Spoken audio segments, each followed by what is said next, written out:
Earlier this month, the Bank of Canada cut the overnight rate for the first time in 4 years. Now, this is very unsurprising to a lot of people, but a week before that rate cut, I think there was like a 50-50 chance. As we got closer, it was looking more like a 75% chance, but they did it. Tiff and the gang decided it's time to start moving down. And I kind of looked at this rate cut as a signal more than anything else to potential buyers and sellers in the market, where the Bank of Canada is saying, hey, maybe it's not going to get worse from here. I thought it would make more sense to wait a few weeks after the cut happened and then talk about what I'm actually seeing in the market and share my thoughts with you in today's video. My name's Tom Storey. If you're new here, I run a real estate team here in the city of Toronto. If you learned anything new today, all I ask is you like this video and subscribe to the channel if you have not already. If you want to book a call directly with me, you can do that in the first link in the description. The general thought, at least let's say from the real estate community, is okay, when Bank of Canada makes that first rate cut, a lot of buyers have been waiting on the sidelines, are going to re-enter the market. And actually kind of the opposite has happened. Sellers were listening as well, and we've seen listings kind of spike up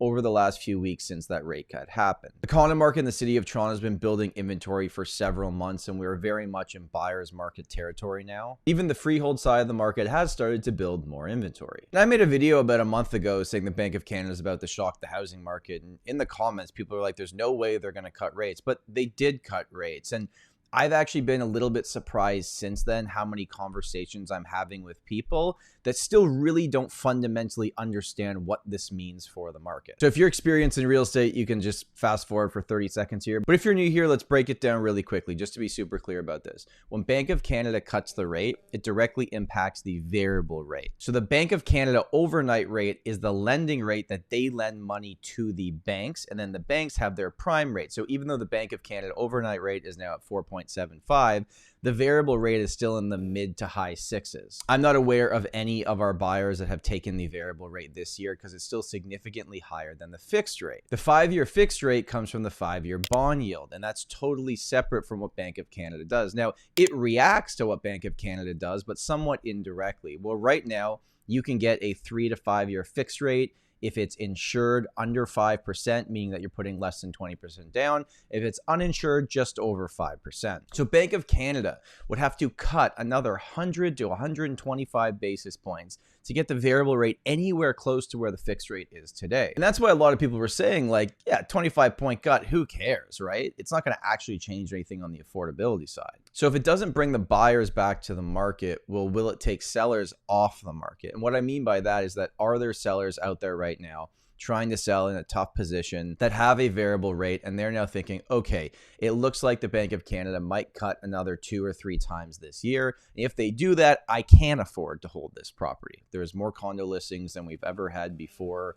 Only the good stuff that's priced absolutely correctly is moving. Math is saying right now that only about 15% of condo listings are actually going to sell every 30 days. But I have never, ever seen any type of market like we're in today. I've been doing this just over 10 years. Maybe 2017 was similar in a flip situation where freehold housing was really hurting after the Fair Housing Act and things really took a pause and prices dropped, where the condo sector just kept going. Where right now the condo sector has kind of leveled off, and if this inventory continues to build, it's very realistic to think that condo prices could push down further into this year. And then just last night in the neighborhood that I live in, a semi-attached house got 21 offers.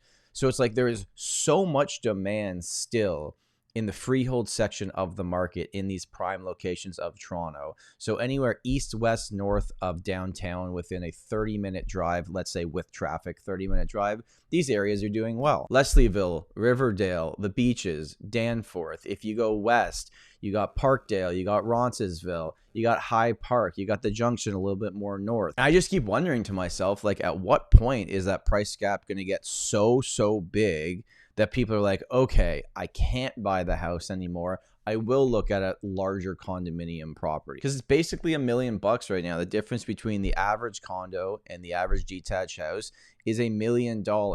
Pre-2020, that number was like 700,000. So how big does that need to get until something changes? Okay, so let's go over a few situations. I'll give you some general advice on what I'm seeing out there in today's market. If you're someone that's looking to buy a condo to live in and own or occupy that property, what I would focus on right now is the best buildings with the best floor plans that have the best views in the best locations, because you have choices. You have choices. You can negotiate.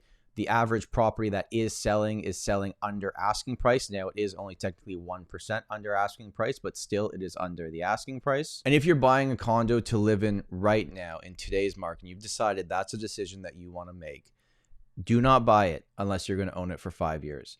I don't really know what's going to happen in the next 2 years with condo prices. Obviously, if a black swan event happens, it could change everything. But there's no data that I can see that would prove to me that in 2024, condo prices are going to go up.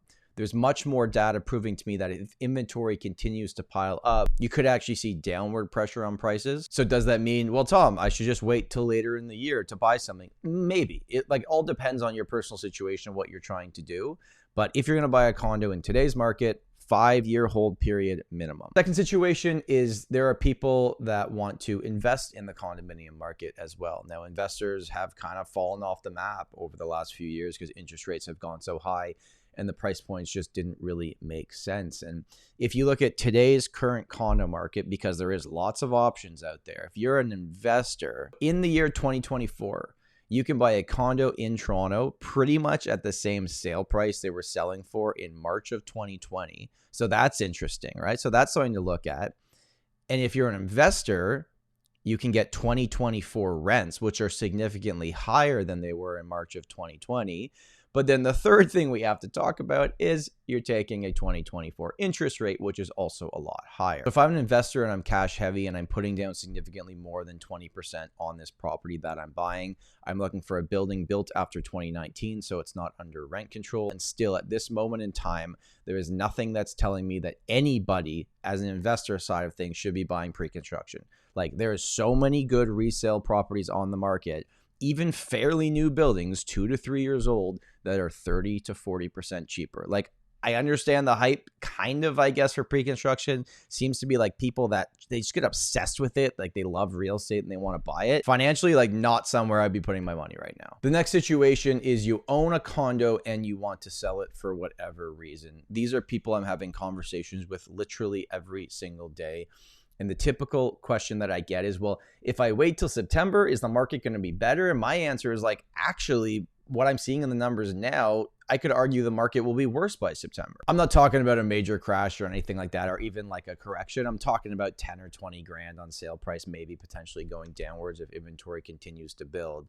But if you are looking to sell a condo in 2024 and you're like, well, I don't like today's current price that I could get for it, well, prices aren't going to go up this year. It's just not going to happen. My gut feeling has told me for a long time that maybe by Q2 2025, condos will start picking up again. Because by then, there's a chance there's a few more rate cuts by the Bank of Canada. We'll see what happens with the fixed rate. And I do think eventually some of this unsold inventory will just be taken off the market. But if you're going to sell a condo in 2024, whether you list it tomorrow or in 2 months or at the end of the year, honestly, I don't really think it's going to make a big difference in sale price. Next situation is you're someone looking to get into the freehold housing market. You want to buy a freehold townhouse, a semi-attached or a detached property in a good neighborhood in the city.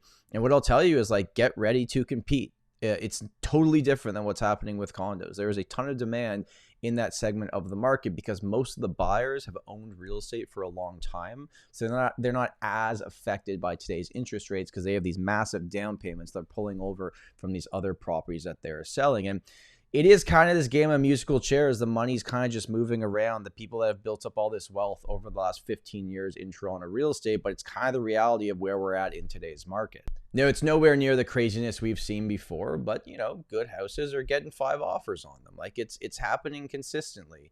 So if you're going to buy in a prime neighborhood in Toronto and you want to get in the freehold side of the market, well, just get ready that it's not necessarily going to happen the first offer that you make. And if you're looking to sell your house in the city of Toronto, the freehold property that you own, now, this is not a general statement because every market is slightly different, but for the most part, it's still very much a seller's market for selling a house. And as much as the buyers don't enjoy this whole offer date, list low situation, they continue to prove, and I've been saying this for years, they continue to prove, not with their words, but with their actions, that it's working really well for sellers. So people are still doing that. A lot of the time with houses, the prices that you are seeing is the marketing price, not the true actual value of the house or what it's going to sell for, and they have an offer date the following week. So if you're a seller for a house in today's market, and I'd say like let's say here under $2 million, $1 million to $2 million range, that section is actually still moving along fairly nicely. Final few thoughts for today's video. There's absolutely massive pain for some pre-construction people that can't close and have to sell. They're taking massive losses if they bought at $1,400 a square foot. Like, no one is buying right now. Like, people are taking huge losses.